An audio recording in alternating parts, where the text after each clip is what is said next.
Hi, this is my 2008 2500 HD Duramax diesel truck. As you can see, the side molding is completely gone. Last week I went to the store, and as I was going in, I noticed that it was hanging off about a foot. So instead of losing it going down the highway, I decided to pull it off the rest of the way.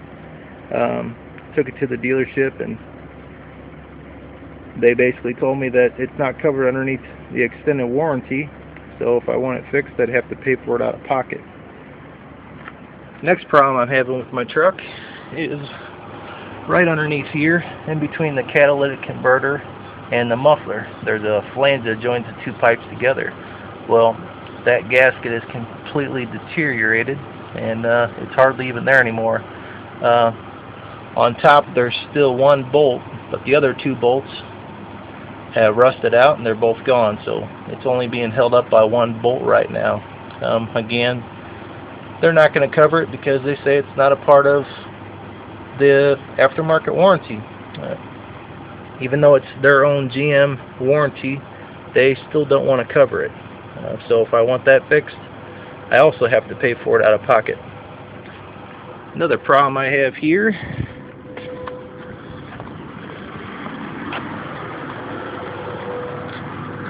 driver's side back door, there is this molding here that whenever it rains, water comes rushing in.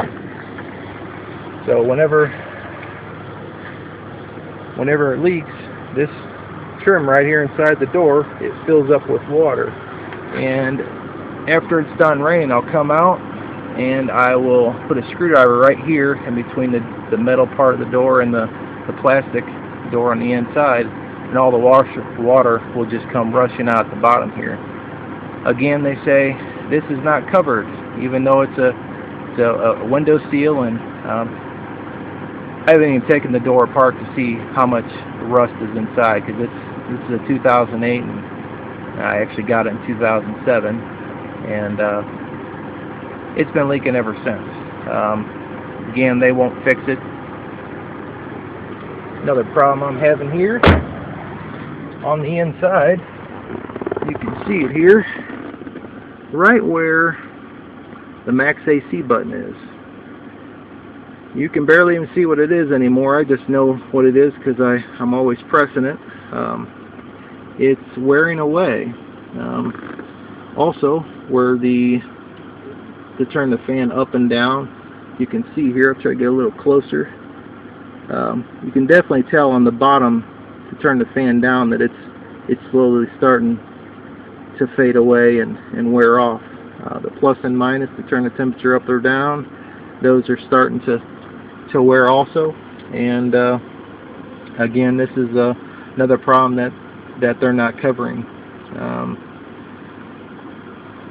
For some reason, they don't want to cover any of this stuff. So anyone that's looking to buy a GM product, all this stuff on here, they're not wanting to cover.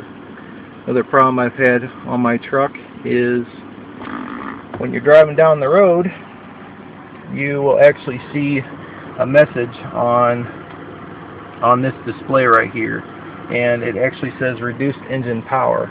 Now, after a while, if you stop, or if you have to put the accelerator down to get out of someone's way in traffic or try to pass someone, it doesn't have any power. It only goes up to 1,000 RPMs, and it's pretty much like putting a brick underneath your gas pedal.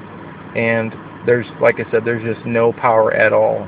And the dealership can't figure out what's wrong with it. There's a lot of GM vehicles out there that have the same reduced engine power. If you do a Google search on it, you'll see I'm not the only one with the problem.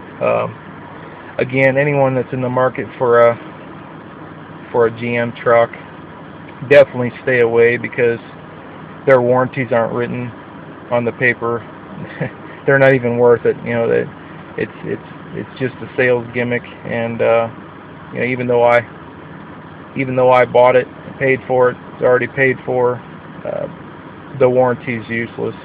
So I mean, they're not even worth the value of the paper, and it's really too bad, because this is almost a $60,000 truck, I'm probably going to trade it in on something else because they don't want to fix it, and I'm not going to continue making a monthly payment on a truck that doesn't do well. You know, I can't imagine if I was pulling a boat, you know, as they state on this vehicle, I can't imagine pulling a big boat or a trailer or something, and then that reduced engine power comes up. You know, you'd be stuck on the side of the road.